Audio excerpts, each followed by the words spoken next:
बेटी रोहिणी आचार्य ने अपने एक सोशल मीडिया पोस्ट से बिहार के सियासी माहौल को गर्मा दिया है।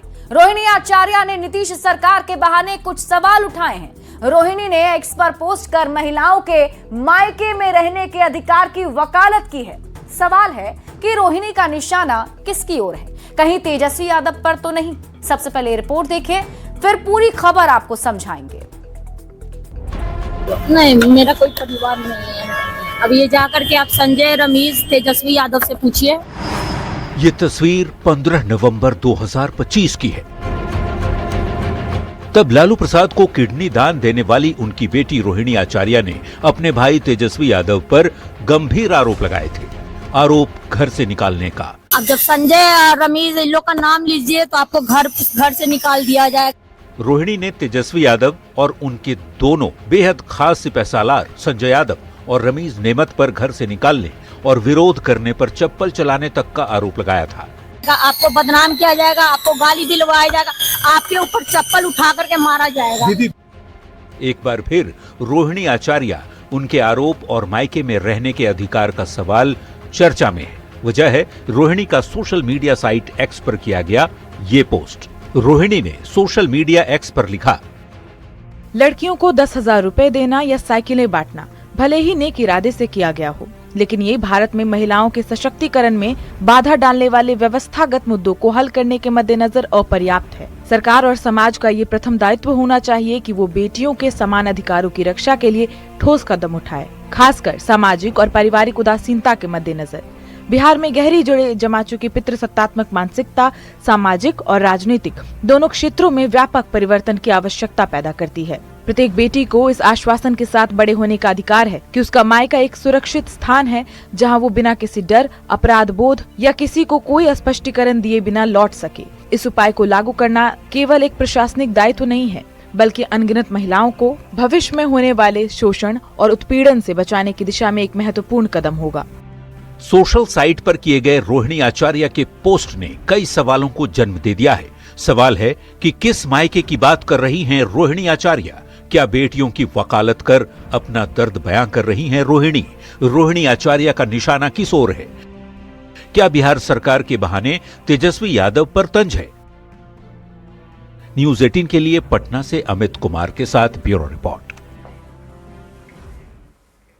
और आइए अब खबर को समझते हैं। और सबसे बड़ा सवाल, आखिर किस मायके की बात कह रही हैं रोहिणी आचार्य? तो इसको समझने के लिए करीब 25 दिन पहले के वीडियो और रोहिणी आचार्य के बयान को समझना जरूरी है। देखिए, रोहिणी आचार्य ने 15 नवंबर 2025 को परिवार से नाता तोड़ा था और अपने भाई तेजस्वी यादव पर कई गंभीर आरोप लगाए थे। रोहिणी आचार्य ने 3 लोगों पर आरोप लगाया था, जिसमें तेजस्वी यादव, उनके नजदीकी संजय यादव और रमीज नेमत पर उन्होंने दावा किया कि तेजस्वी यादव के जो सलाहकार हैं संजय यादव और एक रमीज, उसने ऐसा करने के लिए कहा था।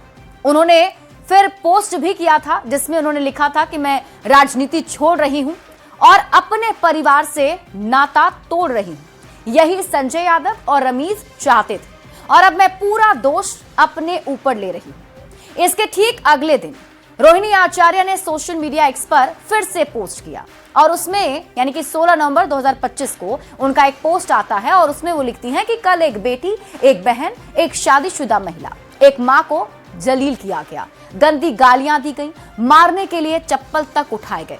मैंने अपने आत्मसम्मान से समझौता नहीं किया, सच का समर्पण नहीं किया, सिर्फ और सिर्फ इस वजह से मुझे बेइज्जती झेलनी पड़ी।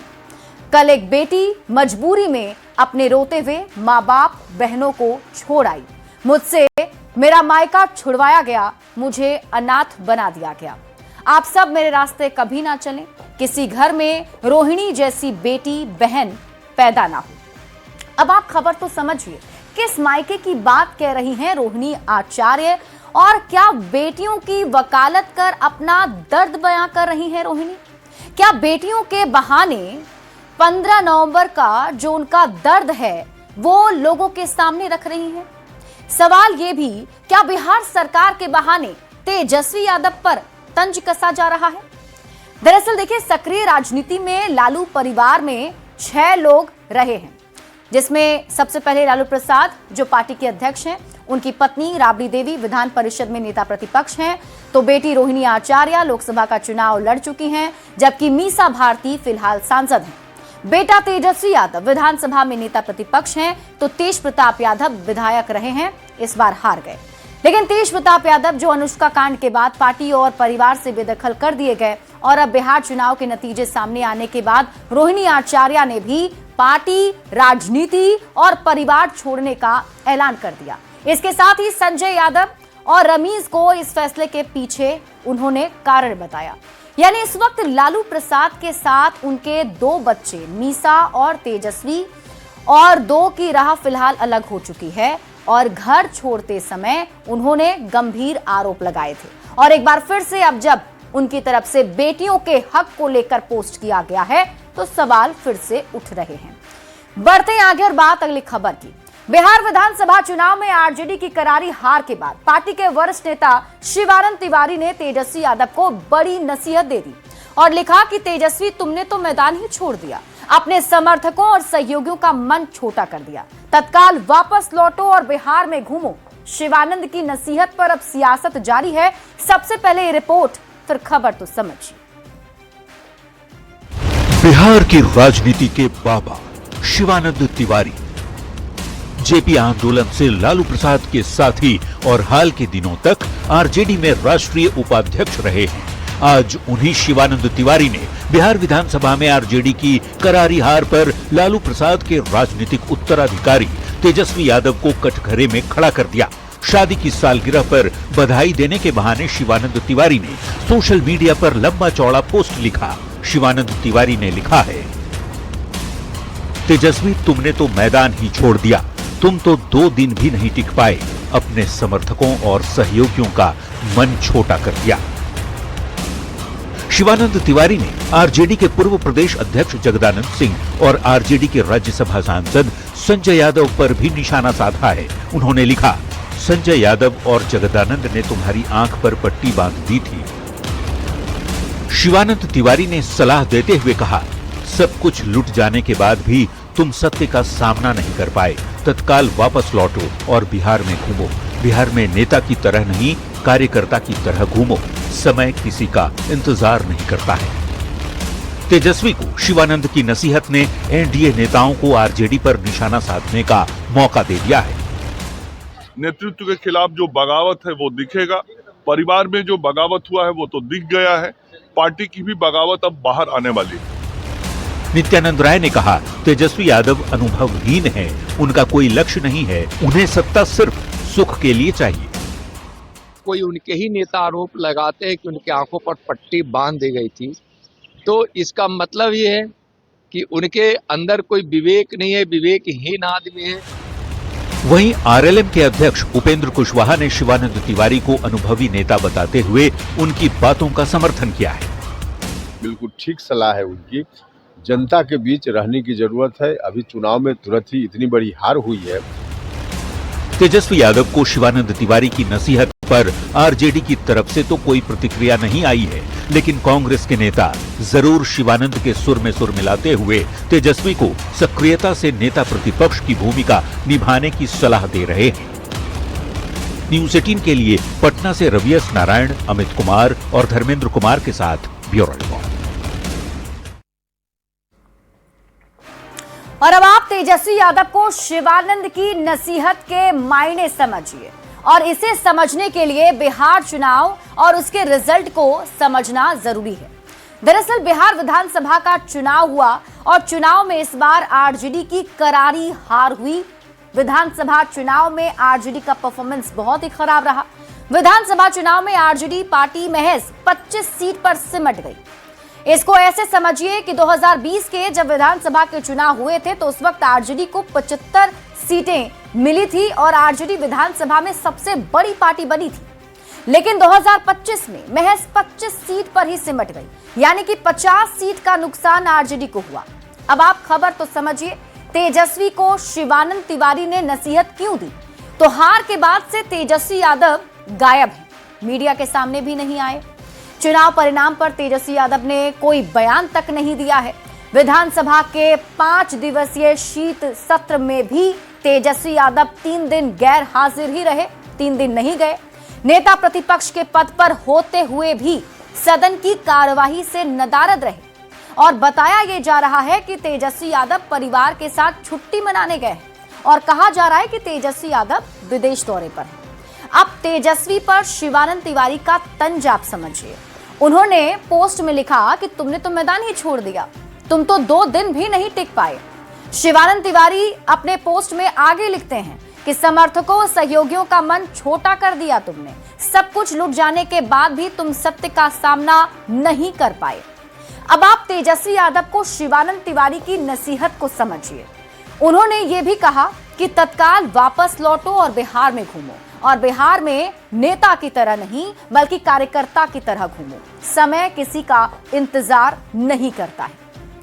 देखिए, लीडर का, उन्होंने आगे लिखा अपने पोस्ट में कि लीडर का काम होता है कार्यकर्ताओं का मनोबल बढ़ाना। हार हो या जीत हो, कार्यकर्ता के साथ लीडर खड़ा रहता है। चुनाव में हार के बाद तेजस्वी यादव बिहार से बाहर हैं और तेजस्वी यादव की गैर मौजूदगी से पार्टी के अंदर हताशा का माहौल है और शिवानंद तिवारी सलाह दे रहे हैं कि तेजस्वी यादव कार्यकर्ताओं का मनोबल बढ़ाएं।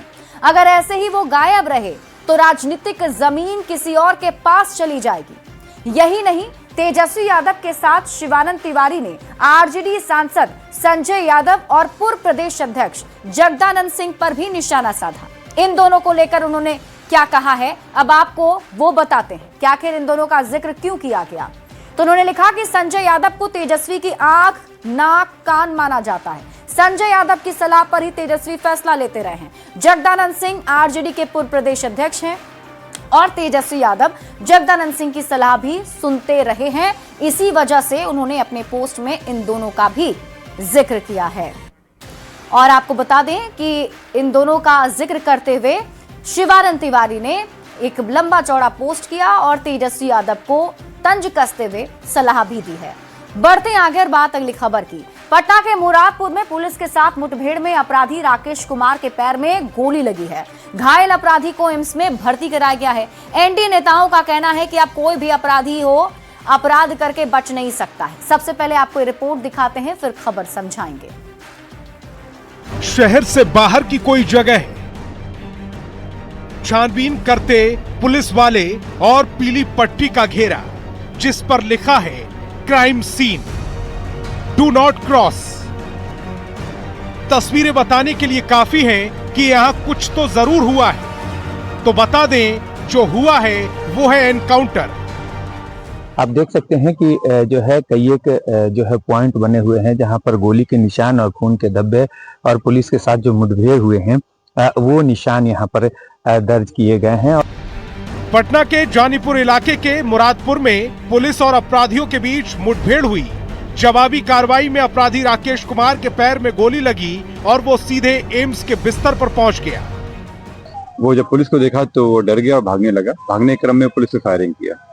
पुलिस के द्वारा उसको रोका गया, बताया गया कि पुलिस है और एक हवाई फायरिंग भी की गई, लेकिन वो माना नहीं और फिर से फायरिंग किया। उसके बाद पुलिस को आत्मरक्षा में फायरिंग करना पड़ा, जो उसके पैर में गोली लगी है। पिपरा थाना क्षेत्र के सहबजपुरा का रहने वाला राकेश कुमार बैंक कर्मी से रंगदारी मांग रहा था। पुलिस ने पूछताछ के लिए रोका तो उसने गोली चला दी, जिसके बाद पुलिस ने जवाबी कार्रवाई की। स्वास्थ्य मंत्री मंगल पांडे ने कहा कि ये साफ है, कोई भी अपराधी अपराध करके बच नहीं सकता। और बार बार सरकार की ओर से बताया जा रहा है कि अपराध करने वाले या तो अपराध छोड़ दें या बिहार छोड़ दें। जबकि आरएलएम सांसद उपेंद्र कुशवाहा ने कहा कि अपराधियों पर अंकुश लगाए रखने के लिए जो भी कदम उठाने की जरूरत होगी, नियम के अनुसार किया जाएगा। उसको किया होगा, सख्त से सख्त कार्रवाई हो, इस बात का निर्देश है। वैसे तो यूपी की तर्ज पर बिहार में भी ऑपरेशन लंगड़ा कई महीनों से चल रहा है, लेकिन नई सरकार बनने के बाद ये साफ संदेश दिया जा चुका है कि अपराधियों के लिए बिहार में अब कोई जगह नहीं। न्यूज 18 के लिए पटना से अमरजीत सिन्हा और धर्मेंद्र कुमार के साथ ब्यूरो रिपोर्ट। और अब आप बिहार में ऑपरेशन लंगड़ा के मायने को समझिए। देखिए, नई सरकार बनने के बाद से ही बिहार में लगातार पुलिस एक्शन में है और आप इस एक्शन को इस तरीके से समझिए कि बीते 32 दिन के अंदर 4 एनकाउंटर हुए हैं। अब हम आपको बताते हैं कि कहां-कहां बिहार में ये एनकाउंटर किए गए हैं। तो बेगूसराय में, सारण जिले में, मुजफ्फरपुर में और पटना में 4 जगह पर एनकाउंटर हुआ है। अब आप ऑपरेशन लंगड़ा को समझिए। देखिए, यूपी से ऑपरेशन लंगड़ा चर्चा में आया था। पुलिस अपराधी के पैर में गोली मारती है और पैर में गोली लगने से पुलिस का डर अपराधियों में पैदा होता है। अब आप खबर तो समझिए। देखिए, बिहार में जनता ने एनडीए को बम्पर वोट दिया, रोजगार और उद्योग के नाम पर समर्थन मिला। अब जनता के भरोसे पर खरा उतरने की बारी सरकार की है और लोगों की मांगों को पूरा करने की चुनौती भी है। बिहार में ऑपरेशन लंगड़ा क्यों चलाया जा रहा है, इसे भी आप समझिए। तो उद्योग लगने के लिए कानून व्यवस्था बहुत ही बेहतर होनी चाहिए। बिना डर भय के उद्योगपति बिहार में निवेश कर सकें, इसके लिए अपराधियों के भीतर खौफ होना जरूरी है और अपराधियों को संदेश है कि बिहार छोड़ दें, नहीं तो सुधार दिए जाएंगे। और इसी के साथ यहां रुक रहे एक छोटे से ब्रेक के लिए, जल्द लौटते हैं वापस।